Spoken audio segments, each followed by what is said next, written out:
ورحمة الله وبركاته. الحمد لله رب العالمين، والصلاة والسلام على أفضل الأنبياء والمرسلين سيدنا محمد صلى الله عليه وعلى آله وأصحابه أجمعين. أما بعد، فقد قال الله تبارك وتعالى في كلامه القديم والفرقان الحميد: أعوذ بالله السميع العظيم بفضل بسم الله الرحمن الرحيم. يا أيها الذين آمنوا اتقوا الله وابتغوا إليه الوسيلة وجاهدوا في سبيله لعلكم تفلحون. صدق الله المولانا العظيم. قال نبينا محمد المصطفى رسول الله صلى الله عليه وسلم: إنما الأعمال بالنيات وإنما لكل امرئ ما نوى، أو كما قال عليه الصلاة والتسليم. எல்லா புகழும் புகழ்ச்சியும் ஏக வல்லவனாம் அல்லாஹ் ஜல்லஷானஹு தஆலா ஒருவனுக்கே உரித்தாகட்டுமாக. அன்னலம் பெருமானார் நம் இருளும் மேலான கண்மணி நாயகம் முஹம்மது ரசூலுல்லாஹ் ஸல்லல்லாஹு அலைஹி வஸல்லம் அன்னவர்களின் மீதும், அன்னவர்களின் வழிவாழ்ந்த சத்திய சஹாபா பெருமக்கள், தாபியீன்கள், தபாய் தாபியீன்கள், நல்லோர்கள், நாதாக்கள், நாம் நம் குடும்பத்தார்கள், உலகிலே உண்டான அனைத்து சமூக மக்களின் மீதும் வல்லோரின் வற்றாத கிருபை என்றென்றும் நின்று நிலவட்டுமாக. ஆமீன். அன்பான அல்லாஹ்வின் நல்லடியார்களே, அல்லாஹ்வின் மாபெரும் கிருபை புனிதமான இந்த ஜும்மாவுடைய தினத்திலே அல்லாஹ் நம்மை ஒன்று கூட்டி இருக்கின்றான். அல்ஹம்துலில்லாஹ். அன்பானவர்களே, இந்த உலகத்திலே அல்லாஹ் இந்த மனித சமுதாயம் தன்னிடத்திலே எல்லாவற்றையும் கேட்டு பெற வேண்டும் என்று அல்லாஹ் விரும்புகின்றான். அல்லாஹ் தன்னோடு இந்த அடியான் உரையாடுவதை, இந்த அடியான் பேசுவதை அல்லாஹ் பிரியப்படுகின்றான். அதற்கு பல்வேறு வடிவங்களை அல்லாஹ் ஏற்படுத்தி இருக்கின்றான். ஒரு அடியானுக்கும் அல்லாஹுக்கும் உண்டான தொடர்பு என்பது பல்வேறு வடிவங்களில் இருக்கின்றது. தொழுகையின் மூலமாக அல்லாஹுவோடு நாம் இணைவது, மற்ற பிற வணக்கங்களின் மூலமாக அல்லாஹுவோடு இணைவது, அதே போன்று துஆவின் மூலமாக அல்லாஹுவோடு இணைவது, அல்லாஹுவோடு உரையாடுவது, இப்படி பல்வேறு வழிவகைகளிலே அடியானும் அல்லாஹுவும் இணைகின்ற இந்த பாதைகள் வழியாக அல்லாஹுவுக்கும் அடியார்களுக்கும் உண்டான தொடர்பு என்பது மிக நீண்டது. ஒரு அடியான் தன்னோடு நெருக்கமாக இருக்க வேண்டும் என்று அல்லாஹ் விரும்புகின்றான். நான் மிக சமீபத்தில் இருக்கின்றேன் என்று அல்லாஹ் சொல்லுகின்றான். மனிதர்கள் அல்லாஹுவை தூரத்தில் வைத்து பார்க்கின்றார்கள். அல்லாஹ் சொல்லுகின்றான், நான் கரீபாக, மிக அருகிலே நான் இருக்கின்றேன் என்பதை அல்லாஹ் நமக்கு சொல்லித் தருவான். அல்லாஹுவோடு இந்த மனிதன் ஒவ்வொரு இபாதத்துக்களிலேயும் அதை வெறுமனே கடமை என நிறைவேற்றி விடாமல், ஒவ்வொன்றும் அல்லாஹுவோடு நம்மை சேர்த்து வைக்கக்கூடியது என்ற அடிப்படையிலே நாம் ஒவ்வொரு வணக்கத்தையும் அணுக வேண்டும். தொழுகையில் நிற்கின்ற நேரத்திலே நாம் அல்லாஹுவோடு பேசப் போகின்றோம், அல்லாஹுக்கு முன்னால் நாம் நிற்கின்றோம் என்ற அந்த நினைவு நமக்கு வந்துவிட்டால் தொழுகையிலே மற்ற எல்லா விதமான சிந்தனைகளை விட்டும் மனிதன் பாதுகாக்கப்படுவான். இன்றைக்கு தொழுகையில் நின்றால்தான் எவைகளெல்லாம் தேவையில்லையோ அவைகளெல்லாம் தொழுகையில் ஞாபகம் வந்து விடுகின்றது. எவையெல்லாம் நமக்கு மறந்து போனதோ அவைகளெல்லாம் தொழுகையிலே ஷைத்தான் அதை நினைவூட்டக்கூடியவனாக இருக்கின்றான். இப்படி தொழுகை என்பது அல்லாஹுவுக்கு மாத்திரம் செலுத்த வேண்டிய ஒரு அழகான வணக்கத்திலே மற்ற சிந்தனைகள் உள்ளே நுழைந்து கொள்ளுகின்றது. என்ன காரணம்? இந்த தொழுகையை நாம் அல்லாஹுவோடு பேசுவதாக நினைப்பதில்லை. தொழுகையை ஒரு கடமையாக மாத்திரம் நினைக்கின்றோம். தக்பீர் கட்டி ருக்குவும் சஜிதாவும் செய்து அல்லாஹ் சொன்ன கடமையை நிறைவேற்றுகின்றேன் என்ற ரீதியில் மாத்திரம் இருந்தால் அதிலே குறைவுகள் ஏற்படும். தொழுகையை ஆரம்பிக்கின்ற பொழுதே நான் அல்லாஹுவுக்கு முன்னால் நான் நிற்கப் போகின்றேன், அல்லாஹுவோடு உரையாடப் போகின்றேன், அல்லாஹுடைய வார்த்தைகளை பேசப் போகின்றேன். திருக்குர்ஆன் என்பது அல்லாஹ்வினுடைய கலாம், அல்லாஹ்வினுடைய பேச்சு. அதை நான் பேசப் போகின்றேன் என்ற நிய்யத்திலே ஒருவர் தொழுகையில் வந்து நின்றார் என்று சொன்னால் அவர் அல்லாஹுவை பார்ப்பவராக, எப்படி நபிகள் நாயகம் ஸல்லல்லாஹு அலைஹி வஸல்லம் அன்னவர்கள் தொழுகையிலே சுவனத்தினுடைய காட்சிகளை கண்டார்களோ அதுபோன்று நம்முடைய தொழுகைகளும் ஒரு நல்ல தொழுகையாக ஆகும். அல்லாஹ் நமக்கு தௌஃபீக் செய்வானாக. அன்பானவர்களே, தொழுகை மாத்திரமல்ல, எல்லா இபாதத்துக்களிலேயும் நாம் அல்லாஹுவை அடைய வேண்டும் என்பதுதான் இபாதத்துக்களினுடைய நோக்கம். இறைவனை அடைந்து கொள்ள வேண்டும். அது தொழுகையாக இருந்தாலும் சரி, நோன்பாக இருந்தாலும் சரி, ஜகாத், ஹஜ் போன்ற கடமைகளாக இருந்தாலும் சரி, அல்லது மார்க்கத்தினுடைய இன்னபிற சதகாக்களாக பல்வேறு நடவடிக்கக்கூடிய காரியங்களாக இருந்தாலும் சரி, இந்த உலகத்தில் வாழுகின்ற ஒவ்வொரு நேரமும் நமக்கு அல்லாஹ்வினுடைய நினைவோடு அல்லாஹுவோடு நாம் போய் சேருபவர்களாக இருக்க வேண்டும். குடும்ப ரீதியான விஷயங்களாக இருந்தாலும் சரி, ஒரு வியாபாரமாக இருந்தாலும் சரி, அனைத்தும் மார்க்கம் சொன்ன விதிமுறைப்படி நடத்துவோம் என்று சொன்னால் அங்கே நாம் அல்லாஹுவினுடைய சட்டதிட்டங்களை நடைமுறைப்படுத்தினால் அல்லாஹுவோடு நாம் ஒவ்வொரு விஷயங்களிலேயும் பேசுபவர்களாக மாறிவிடலாம். அன்பானவர்களே, தொழுகையில் மாத்திரமல்லாமல் திருக்குர்ஆன் ஓதுகின்ற சமயத்திலேயும் கூட திருக்குர்ஆனை எப்படி ஓத வேண்டும்? அல்லாஹ்வினுடைய பேச்சை நான் ஓதி காண்பிக்கின்றேன் அல்லாஹ்விடத்திலே, அல்லாஹ்வினுடைய பேச்சை நான் அல்லாஹ்விடத்திலே ஓதி காண்பிக்கின்றேன் என்ற நினைவோடு நாம் திருக்குர்ஆனை ஓதினால் அந்த திருக்குர்ஆன் நமக்கு ஷஃபாஅத் செய்யக்கூடியதாக, நாளை ஆகிரத்திலே நமக்கு பரிந்துரைக்கக்கூடியதாக இருக்கும். நபிகள் நாயகம் ஸல்லல்லாஹு அலைஹி வஸல்லம் அவர்கள் சொல்வார்கள், அல் குர்ஆன் வஸ்ஸியாமு யஷ்ஃபஆனி லில் அப்தி யௌமல் கியாமா. குர்ஆனும் நோன்பும் அல்லாஹ்விடத்தில் வந்து உங்களுக்காக பரிந்து பேசும் என்று பெருமானார் ஸல்லல்லாஹு அலைஹி வஸல்லம் அவர்கள் சொல்வார்கள். கபரிலே ஒரு மனிதன் வைக்கப்படுகின்ற நேரத்திலே கபரிலே ஏதாவது வேதனைகள், அவனுடைய பாவங்களுக்காக, ஏதாவது தவறுகளுக்காக சிறிய தண்டனைகள் கபரில் ஏற்படுகின்ற பொழுது அவனை பாதுகாக்கின்ற பெட்டகமாக திருக்குர்ஆன் அங்கே வந்து நிற்கும் என்று பெருமானார் ஸல்லல்லாஹு அலைஹி வஸல்லம் அன்னவர்கள் உங்களுடைய வேதனையில் இருந்து குர்ஆன் உங்களை காப்பாற்றும் என்று சொன்னார்கள். எனவே குர்ஆனை ஓதுகின்ற பொழுது நாம் எப்படி ஓத வேண்டும்? திருக்குர்ஆனை நம்முடைய நெருங்கிய நண்பனாக ஆக்கிக் கொண்டு ஓத வேண்டும்.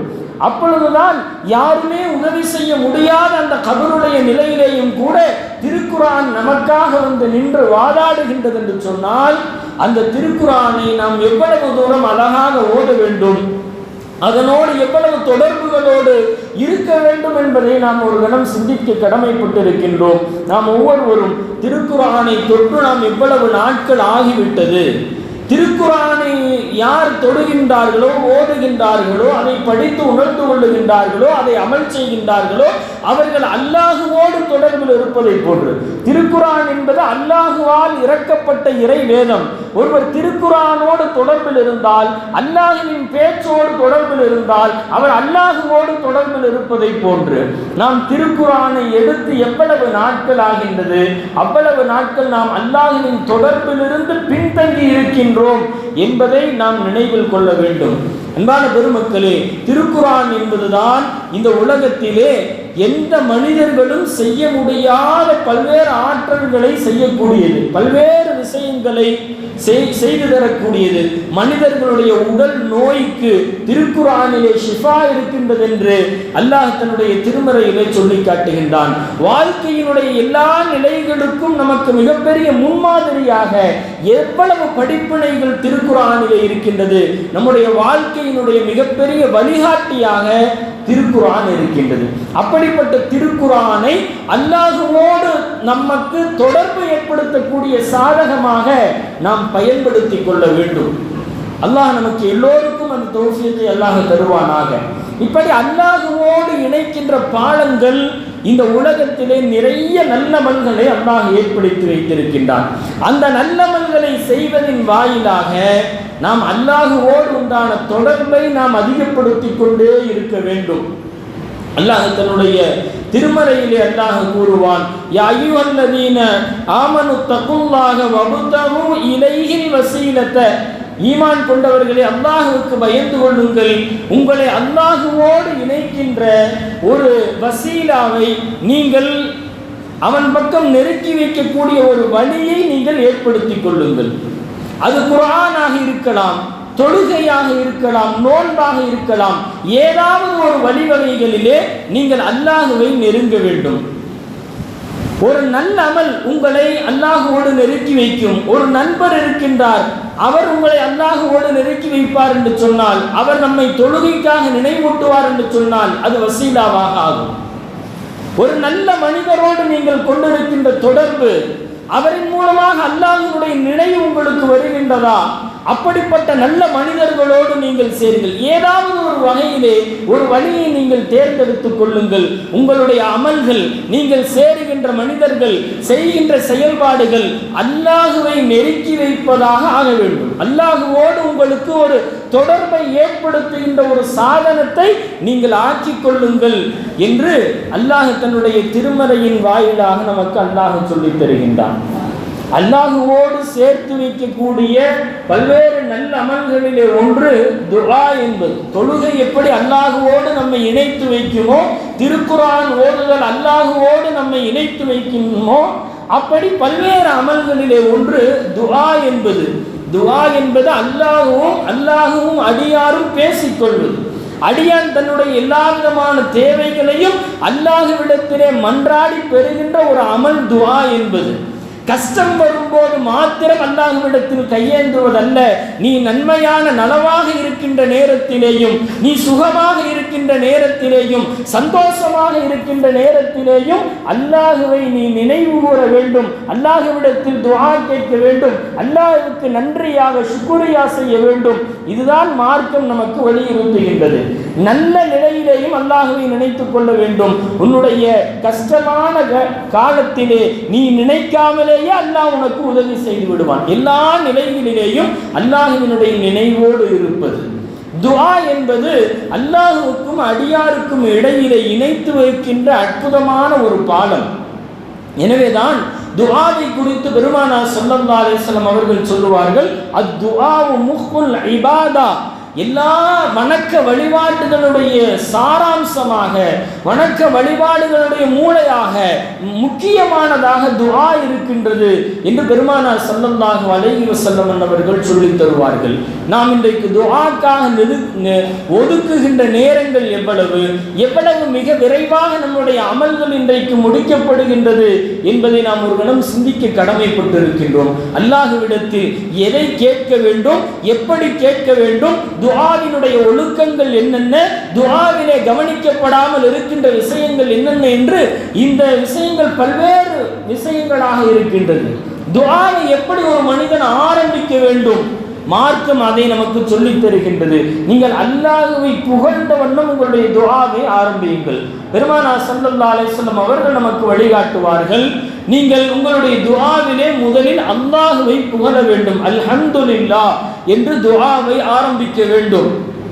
அதற்கு அடுத்ததாக நபிகள் நாயகம் ஸல்லல்லாஹு அலைஹி வஸல்லம் அன்னவர்களின் மீது ஸலவாத்து கூற வேண்டும். ஏனென்றால் ஸலவாத்து கூறாமல் கேட்கப்படுகின்ற துஆ அங்கீகரிக்கப்படுவதிலே கேள்விக்குறி.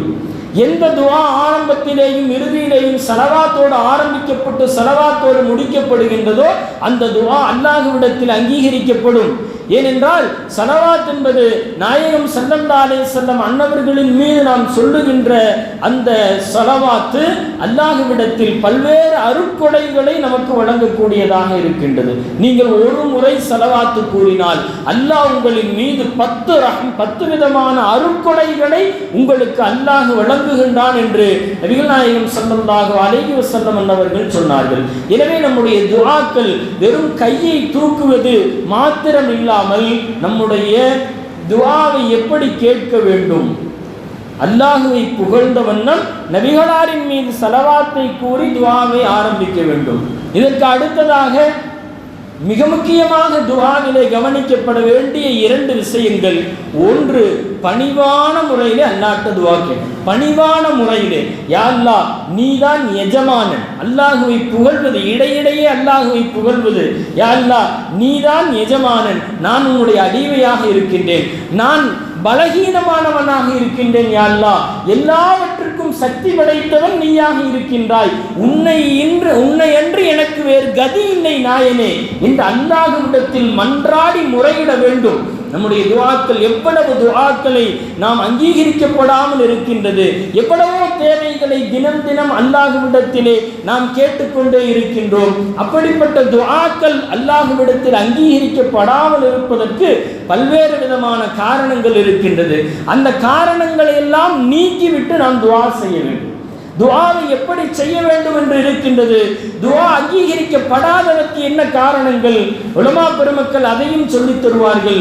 நீங்கள் ஹராமான உணவை ஒரு கவனம் நீங்கள் உண்டு விட்டாலும், நீங்கள் சாப்பிட்டு விட்டாலும் உங்களுடைய துஆ அல்லாஹ்விடத்தில் ஏற்றுக்கொள்ளாமல் போய்விடும். சந்தேகம் என்ன? ஏற்றுக்கொள்ளாமல் போய்விடும். ஹராமான உணவை ஒருவர் உட்கொண்டு, ஹராமான தொழிலின் மூலமாக அல்லது வட்டி போன்ற விஷயங்களிலே ஈடுபட்டு ஒருவர் தன்னுடைய வாழ்க்கையை கழிக்கின்றார் என்று சொன்னால் பிறகு எப்படி அல்லாஹ்விடத்தில் துஆக்கள் அங்கீகரிக்கப்படும்? அன்பான பெருமக்களை நாம் யோசிக்க வேண்டும். அல்லாஹ் ஒரு விஷயத்தை தடுத்திருக்கின்றான், ஹராம் என்று சொல்லி இருக்கின்றான் என்று சொன்னால் அதை செய்து ஒருவர் இந்த உலகத்திலே வெற்றி பெற்று விட முடியாது. அல்லாஹ் ஹராம் என்று சொல்லிவிட்டான், அதை கொஞ்சம் செய்துவிட்டு என்னுடைய வாழ்க்கையை நான் நல்ல முறையிலே கழித்துக் கொள்வேன், என்னுடைய வியாபாரத்தில் லாபத்தை பெற்றுக்கொள்வேன், நிம்மதியாக நான் வாழ்ந்து விடுவேன் என்று சொன்னால் நாம் அல்லாஹ்வினுடைய வாக்குக்கு எதிராக சிந்தனை உள்ளவர்களாக மாறிவிடுகின்றோம். அல்லாஹ் வட்டியை குறித்து திருக்குர்ஆனிலே சொல்லுவான், யார் வட்டியை புசிக்கின்றார்களோ, வாங்குகின்றார்களோ, கொடுக்கின்றார்களோ அவர்கள் அல்லாஹ்விடத்தில் போர் புரிய தயாராகிவிட்டார்கள் என்று அல்லாஹ் எச்சரிக்கின்றான் என்று சொன்னால், ஒரு வட்டி போன்ற ஹராமுகள் எவ்வளவு இன்றைக்கு நம்முடைய வாழ்க்கையிலே பல்வேறு வழிவகைகளிலே இன்றைக்கு மனிதர்களுடைய வாழ்க்கையிலே ஊடுருவிவிட்டது. எனவேதான் நம்முடைய துஆக்கள் அல்லாஹ்விடத்தில் அங்கீகரிக்கப்படாமல் போய்விட்டு, அல்லாஹ் பாதுகாப்பனாக. அது அந்த பாவங்களில் இருந்து, தவறுகளில் இருந்து, ஹராம்களிலிருந்து திரிந்து வாழுகின்ற நல்ல நசீபை அல்லாஹ் நம் எல்லோருக்கும் வழங்கி அருள் புரிவானாக. அன்பானவர்களே, துஆவை தடுக்கக்கூடிய விஷயங்கள், துஆவை தடுக்கக்கூடிய விஷயங்கள் ஹராமான உணவுகள், ஹராமான பேச்சு நடவடிக்கைகள், ஹராமான சிந்தனைகள், செயல்பாடுகள், பாவங்கள் துஆக்களை அல்லாஹ்விடத்தில் செல்லாமல் தடுத்துவிடும். பாவங்கள் ஹராம் என்று அல்லாஹ்வும் ரசூலும் சொன்ன விஷயங்களிலிருந்து நாம் தவிர்ந்திருக்க வேண்டும். இப்படி துஆக்கள் அங்கீகரிக்கப்படாமல் போவதற்கு என்ன காரணங்கள், அதையும் நாம் சரி செய்ய வேண்டும். துஆக்கள் எப்படி கேட்க வேண்டும் என்று பெருமானார் ஸல்லல்லாஹு அலைஹி வஸல்லம் சொன்னார்களோ அந்த வழிமுறைப்படி நம்முடைய துஆக்கள் அமைய வேண்டும். துஆ என்பது அல்லாஹ்வோடு நம்மை சேர்த்து வைக்கின்ற ஒரு வசீலா, அல்லாஹ்வோடு நம்மை சேர்த்து வைக்கின்ற ஒரு சாதனம். நாம் எப்படி தொழுகையின் போது நாம் அல்லாஹ்வோடு பேசுகின்றோம் என்ற நினைவிலே நாம் தொழுகையில் இருக்க வேண்டுமோ, திருக்குர்ஆன் ஓதுகின்ற பொழுது நான் அல்லாஹ்வோடு தொடர்பில் இருக்கின்றேன் என்ற சிந்தனை நமக்கு வர வேண்டுமோ, நம்முடைய துஆக்களும் நான் அல்லாஹ்வோடு பேசுகின்றேன், அல்லாஹ்வோடு உரையாடி கொண்டிருக்கின்றேன் என்ற சிந்தனை மாத்திரம்தான் துஆவிலேயும் இருக்க வேண்டும். எனவேதான் நபிகள் நாயகம் ஸல்லல்லாஹு அலைஹி வஸல்லம் அவர்கள் சொல்லுவார்கள், கஃலத்தான துஆ, பொதுவோக்கான துஆ அல்லாஹ்விடத்தில் அங்கீகரிக்கப்படுவதில்லை.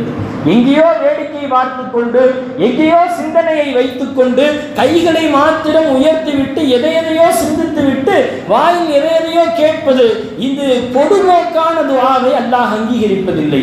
ஒரு துஆ செய்கின்ற ஒரு முஃமின் எப்படி இருக்க வேண்டும்? பணிவோடு, அல்லாஹ்வின் சிந்தனையோடு, அந்த கவனம், நாம் எதை கேட்கின்றோமோ அதிலே கவனம் செலுத்தி கேட்பது துஆ அங்கீகரிக்கப்படுவதற்குண்டான ஒரு காரணிகளில் ஒன்று.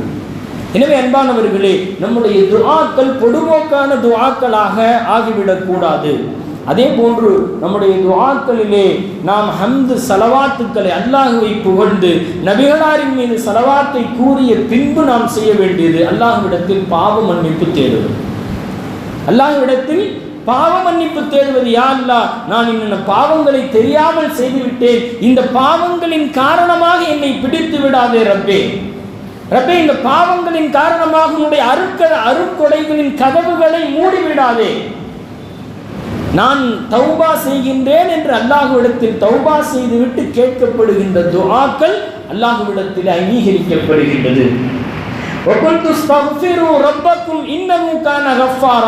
நீங்கள் அல்லாஹ்விடத்தில் பாவ மன்னிப்பு தேடுங்கள், அவன் மன்னிக்கக்கூடியவனாக இருக்கின்றான் என்று திருக்குர்ஆன் சொல்லுகின்றது. எனவே இஸ்திக்ஃபார் என்பது நம்முடைய துஆக்களில் கட்டாயமாக ஆரம்பத்திலேயே இடம்பெற வேண்டும். அல்லாஹ்விடத்தில் பாவ மன்னிப்பு கேட்டுவிட்டு நம்முடைய துஆக்களை ஆரம்பிக்க வேண்டும். மறுமைக்குண்டான விஷயங்களை முன்னுரிமை கொடுக்க வேண்டும். எடுத்தவுடன் யா அல்லாஹ் எனக்கு பணத்தை கொடு, அதை கொடு, இதை கொடு, அதற்கு முன்பாக நாம் உலகத்தினுடைய காரியங்களை அல்லாஹ்விடத்தில் கேட்க வேண்டியதுதான், தவறில்லை.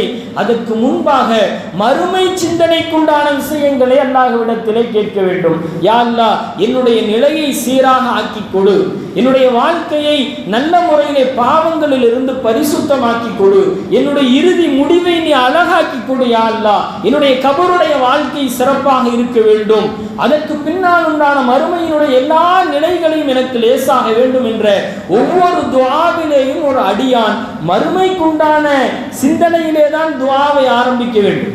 ஏனென்றால் இந்த உலக வாழ்க்கை என்பது எப்போது வேண்டுமானாலும் அழிந்து போகக்கூடியது. ஒரு மனிதன் இந்த உலகத்திலிருந்து எப்போது வேண்டுமானாலும் விடை பெறலாம். யாருக்கு மரணம் எப்போது வரும் என்ற தெளிவில்லாத ஒரு உலகம் இது. அப்படிப்பட்ட வாழ்க்கையிலே இந்த உலகத்தை குறித்தான செல்வங்கள் குறித்தான துஆக்களை அதிகமாக கேட்டுவிட்டோம் என்று சொன்னால், நபிகள் நாயகம் ஸல்லல்லாஹு அலைஹி வஸல்லம் அவர்கள் உங்களுடைய வாழ்க்கை என்பது மறு உலக வாழ்க்கை தான் என்று சொன்னார்களே, அப்படிப்பட்ட உண்மையான வாழ்க்கைக்காக நாம் என்ன துஆ செய்திருக்கின்றோம்? ஒரு நம்முடைய நிலைகளில் இறுதி முடிவை நினைவு கூர்ந்திருக்கின்றோமா? யாருக்கு என்ன முடிவு வரும் என்பது அல்லாஹ்வுக்கு மாத்திரமே தெரியும். யார் எந்த நிலையிலே எங்கே எப்படி மரணிப்பார் என்பது அல்லாஹ்வுக்கு மாத்திரமே, அந்த நிலைகள் என்னவென்று அல்லாஹ்வுக்கு மாத்திரமே தெரியும். நமது நாட்டிலிருந்து புனித கஅபத்துல்லாஹ்வுக்கு சென்ற உம்ராவுக்காக சென்றவர்கள் அந்த பஸ்ஸிலே தீக்கிரையாகி அவர்கள் மரணித்தார்கள். அது அல்லாஹ்வினுடைய நாட்டம். ஒரு குடும்பத்தை சார்ந்த ஒரு 18 நபர்கள் ஒன்றாக மரணித்திருக்கின்றார்கள் என்று சொன்னால், இந்த முடிவை அல்லாஹ் எப்போது எழுதினான்? அனைவரும் பிறப்பதற்கு முன்பாகவே அல்லாஹ் எழுதிவிட்டான், இவர்கள் இந்த இடத்தில் இப்படி ஒன்றாக மரணிப்பார்கள் என்று. எனவே மரணம் என்பது யாருக்கு எப்போது எந்த நிலையிலே வரும் என்று தெரியாது. அப்படிப்பட்ட நிலைகளை குறித்து நம்முடைய துஆக்கள் இருக்க வேண்டும். யா அல்லாஹ் என்னுடைய இறுதி முடிவை அழகிய முடிவாக ஆக்கி கொடு. நாம் வாழுகின்றது எப்படி வேண்டுமானாலும் வாழலாம், மனிதர்களுக்கு பார்ப்பதற்கு அழகான காட்சிகளோடு வாழ்ந்து விடலாம், ஆனால் நம்முடைய இறுதி முடிவை அல்லாஹ் நன்றாக ஆக்க வேண்டும். எனவேதான் நாயகம் ஸல்லல்லாஹு அலைஹி வஸல்லம் அவர்கள் தங்களுடைய தினந்தோறும் தங்களுடைய துஆவிலே அல்லாஹும்ம இன்னி அஸ்அலுக ஹுஸ்னல் ஹாத்திமா, யா அல்லாஹ் என்னுடைய அழகிய முடிவை உன்னிடத்தில் கேட்கின்றேன் என்று துஆ செய்தார். அழகிய முடிவை தங்களுடைய ஒவ்வொரு நாளும் பெருமானார் ஸல்லல்லாஹு அலைஹி வஸல்லம் அவர்கள் தங்களுடைய துஆக்களிலே கேட்டார்கள் என்று சொன்னால், நபிமார்களே அந்த துஆவை கேட்கின்றார்கள். யா அல்லாஹ் எங்களை முஸ்லிம்களாக மரணிக்கவே என்று பல்வேறு நபிமார்கள் துஆ கேட்ட நிகழ்வுகள் திருக்குர்ஆனிலே இடம்பெற்றிருக்கின்றது. எங்களை முஸ்லிம்களாக மரணிக்க வைப்பாயாக, ஈமானோடு மரணத்தை எங்களுக்கு தருவாயாக, எங்களுடைய இறுதி முடிவை அழகிய முறையிலே என்னுடைய உயிரை பிரிப்பாயாக, எங்களை கோர விபத்துக்களிலே மரணிக்க வைத்து விடாதே ரப்பே என்று ஒவ்வொரு துஆவிலேயும் நம்முடைய இறுதி முடிவுகள் குறித்து நாம் எச்சரிக்கையாக இருக்க வேண்டும். ஏனென்றால் ஒரு மனிதனுடைய இறுதி முடிவு எப்படியோ அப்படித்தான் எழுப்பப்படுவார். எந்த நிலையில் மரணிக்கின்றாரோ அந்த நிலையில் எழுப்பப்படுவார் என்பது நபிகளாருடைய வாக்கு. எனவே நம்முடைய துஆக்களில் மறுமை சிந்தனைகள் குறித்த துஆக்கள் அதிகமாக இருக்க வேண்டும். என்னுடைய கபருடைய நிலை என்ன? யாருமே உதவி செய்ய முடியாத அந்த நிலையிலே எல்லோரும் என்னை விட்டு வந்து விடுவார்களே, அப்படிப்பட்ட அந்த கபருடைய நிலையிலே யா அல்லாஹ் என்னை வேதனைப்படுத்தி விடாதே என்று நம்முடைய துஆக்கள் இருக்க வேண்டும். மறுமையினுடைய நிலைகள் குறித்து நம்முடைய துஆக்கள் கேட்க வேண்டும். அதற்கு பின்புதான் உலகாதாயங்கள் குறித்த நம்முடைய துஆக்கள் அமையப்பெற வேண்டும். அடுத்ததாக பெருமானார் ஸல்லல்லாஹு அலைஹி வஸல்லம் அவர்களுடைய வழிகாட்டுதலில் ஒன்று, நீங்கள் உங்களுடைய சகோதரர்களுக்காக யாராவது உங்களிடத்தில் துஆ செய்ய சொல்லி இருப்பார்கள் அல்லது சொல்லாமலும் கூட இருப்பார்கள். உங்களுடைய பெற்றோர்களுக்காக, உங்களுடைய மனைவி மக்களுக்காக, உங்கள் கண்ணுக்கு படாத உங்களுடைய சகோதரர்களுக்காக நீங்கள் செய்கின்ற துஆக்களை அல்லாஹ் நேசிக்கின்றான், அல்லாஹ் விரும்புகின்றான். யார் முன்னால் இல்லையோ அவர்களுக்காக நீங்கள் துஆ செய்வதை அல்லாஹ் விரும்புகின்றான். அப்படிப்பட்ட துஆக்கள், யார் தன்னுடைய சகோதரருக்காக ஒரு துஆ கேட்கின்றாரோ இவருடைய துஆவை அல்லாஹ் அங்கீகரிக்கின்றான். நம்முடைய துஆக்கள் அல்லாஹ்விடத்தில் அங்கீகரிக்கப்படுவது நாம் அங்கே இல்லாதவர்களுக்காக செய்கின்ற துஆக்கள் ஒரு காரணமாக இருக்கும் என்பதை நாம் தெரிந்து கொள்ள வேண்டும்.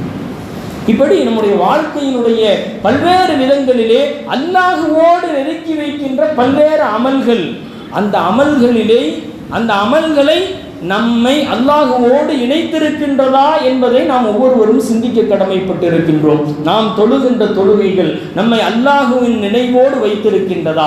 நாம் செய்கின்ற வியாபாரம் அல்லாஹ்வின் நினைவை நமக்கு தருகின்றதா? நாம் வாழுகின்ற குடும்பம், நாம் வீட்டுக்குள் சென்றால் அல்லாஹ்வின் நினைவோடு இருக்கின்றோமா? நம்முடைய குடும்பத்தார்களை அல்லாஹ்வின் நினைவோடு வைத்துக் கொள்ளுகின்றோமா? நாம் வாகனத்தில் செல்லுகின்ற பொழுதும் கூட அமல்களில் மாத்திரமல்ல, வாழ்க்கையின் எல்லா தருணங்களிலேயுமே எல்லா செயல்பாடுகளும் ஒரு அடியானுக்கு அல்லாஹுவை நினைவூட்டிக் கொண்டே இருக்க வேண்டும்.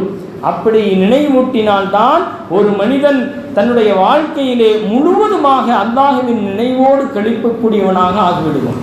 அல்லாஹ் நம் எல்லோருக்கும் தௌஃபீக் செய்வானாக.